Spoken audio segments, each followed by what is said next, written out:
Right, it's a full bench of 5 and we are looking at a number of happenings tonight. Former Deputy President Rigathi Gachagua has returned to the country in a rather dramatic welcome. And as he did, he arrived at a time two arms of government have been at each other. It's the question of corruption. President William Ruto has accused the Houses of Parliament of turning to extortion tactics. The parliamentarians are not having it. They have pushed back, and today, Speaker of the National Assembly Moses Wetangula wants those allegations substantiated. Watch. Let me ask you, members of parliament who are seated here. Do you, for example, know, do you, for example, know that a few members of your committee collected 10 million shillings so that you could pass that law on anti-money laundering? Did you get the money? As the president spoke, MPs in the background demanded names of corruption suspects. And there is a common saying that when the hyena wants to eat its children, it says they smell like goats. So we need to be alert. We need to respond, like I said in the House. If something is said about you, if it is true, do something about it. Indeed, corruption, hyenas, and of course a special meeting going on at the coast of the leadership of the National Assembly to deliberate on where they go, especially now that they continue working at Parliament. And of course, this coming at a time, all those allegations have come. I don't know, JB, what do you think is going on here? What are we not seeing? Thank you, Sam. There's a general rule in the market that if you sell eggs, please don't start a war. If you are confident to start a war, then you know the reason why you are starting that war. I think this is the time to go beyond the story and find out exactly what does the president wants to achieve. This is an age-old issue in Parliament. It's not new that bribery, money for reports, money for private bills is something that has been going on in Parliament. It's not new. But the confidence that the president wants to face it is something that deserves behind the story. So, talking of confidence, of course, looking at the parliamentary group meeting that was, Yvonne, and very spirited speeches by the president and at the same time by the former prime minister, then what we have seen at Parliament, the kind of reactions, still that question, why now? It's like, pigs fighting in the mud. All of them are dirty. You can't tell the difference, really, between, who's clean and who's not in a fight such as this. It is commendable, let's say, when there is attempts that are made to fight corruption in this country. That will always be commendable. But when something comes sort of out of nowhere and out of the blues, and that's not to say that there haven't been these allegations. For me, I think it paints both sides as dirty, because there is a giver and there is a taker. There is supply and there is demand. But also be wary of statements and comments that are made, including what the president said, no, we're not going to shame them, name them and shame them, we're going to have them arrested. All this has done is to create a lot of political rhetoric around it, sadly for me, rather than what we would really require, which would be, something legal around it. So imagine if this came from perhaps the investigating authorities, perhaps from the EACC, if that was initiated. And we had, Dr. David Oginde talking about the fact that there are already some MPs who are on their radar. That's not to say the president or anybody else cannot initiate a conversation on corruption.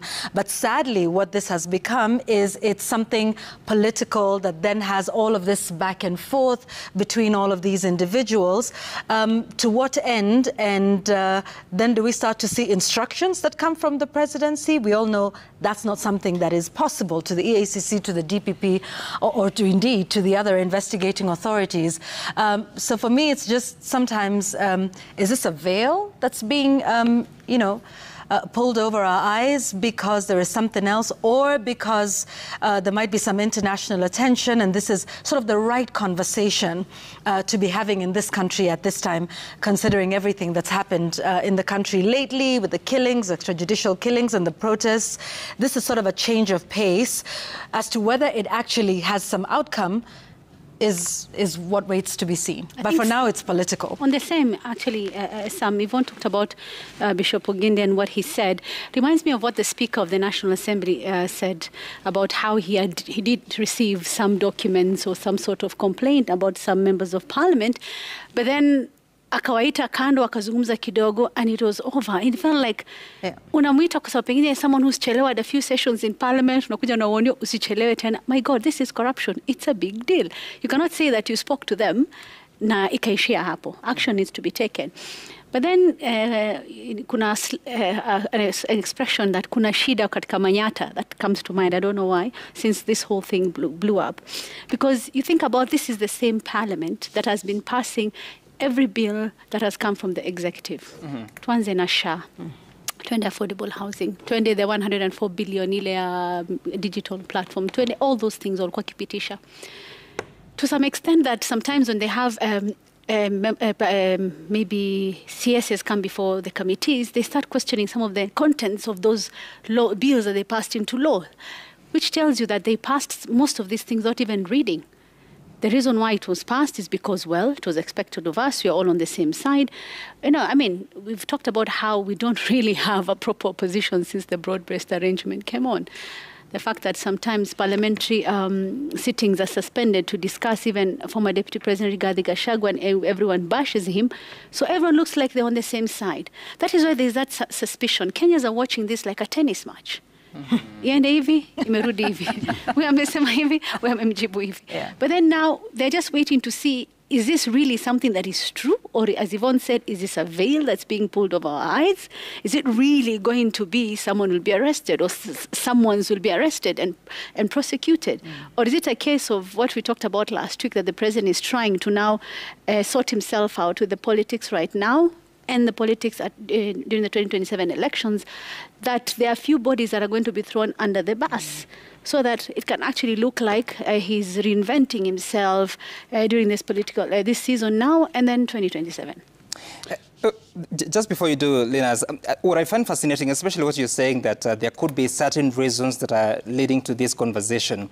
You recall that not long ago, I think it was at the end of July 2025, the president assented to the conflict of interest bill, not an act of parliament. 3 months earlier in April, he had rejected it. He vetoed against parliament, saying that there are certain clauses that were not consistent with what was desired.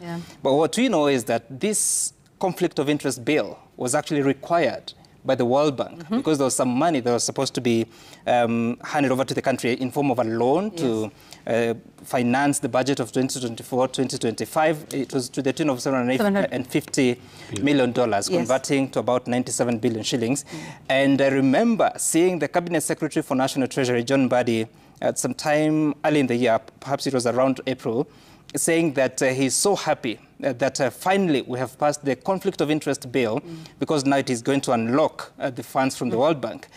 Only that the president vetoed, rejected that bill. And eventually you saw that taking a bit of time. So now that we have it in place, it's also a good thing to show that actually there's commitment to fight corruption. And how do you do it?